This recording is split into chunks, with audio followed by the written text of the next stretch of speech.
안타깝게도 불가항력의 상황 혹은 졸음운전 등 잠깐의 실수로 인해 스쿨존에서 차량으로 어린이를 충격하는 사고가 종종 발생하기도 합니다. 신호 위반, 중앙선 침범, 과속운전 등의 일반적인 교통사고는 교통사고 처리 특례법에 따른 처벌을 받지만 만약 스쿨존에서 어린이를 충격하는 사고를 일으켜 어린이가 다치거나 사망하였다면 음주운전, 도주차량 운전자, 일명 뺑소니와 마찬가지로 특정범죄 가중처벌법에 따른 높은 처벌을 받게 됩니다.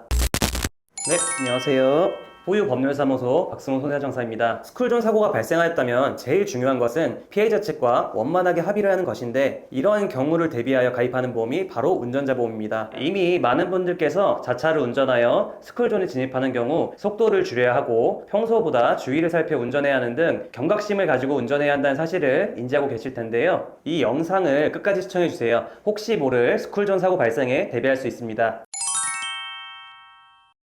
대부분의 사람들은 운전자 보험에 가입했지만 정작 어떤 혜택을 받으실 수 있는지 모르는 분들이 많으실 텐데요. 우리가 운전자 보험을 가입하는 가장 큰 이유는 교통사고 발생 시 그에 따른 보험 가입자의 경제적 부담을 줄여주기 위함입니다. S보험사의 운전자 보험을 예를 들어 설명드리면요. 보험료가 3,300원부터 수만 원에 이르기까지 다양한 상품들이 존재하는데 여기서 주목하셔야 할 점은 대인 혹은 대무사고에 대한 운전자 벌금 3천만 원, 자동차 변호사 선임 비용 5천만 원, 전치 6주 미만 혹은 그 이상에 대한 교통사고 처리 지원금을 공통적으로 보장하고 있다는 건데요. 예전 운전자 보험 상품에서는 운전자 벌금은 1,000만 원, 자동차 사고 변호사 선임 비용은 2천만 원 정도를 보장해 주었으나 스쿨존 사고 등이 빈번하게 발생하여 보장 범위가 크게 확대되었습니다. 즉, 월 3,300원의 운전자 보험을 가입하더라도 스쿨존 사고에 대하여 변호사 선임 비용, 벌금, 합의금 등 대부분의 비용을 운전자 보험으로 처리가 가능하다는 것입니다. 여러분들의 기호에 따라 상해 수술비, 골절 진단비, 교통상해 입원 일당 등의 보험금을 지급받기 위해 몇만 원의 보험료를 납부하신 분들이 계실 텐데 운전자 보험은 운전자 벌금, 변호사 선임 비용 등과 같은 필요한 담보만을 가입하여 최소한의 보험료를 납부하는 것을 추천드립니다.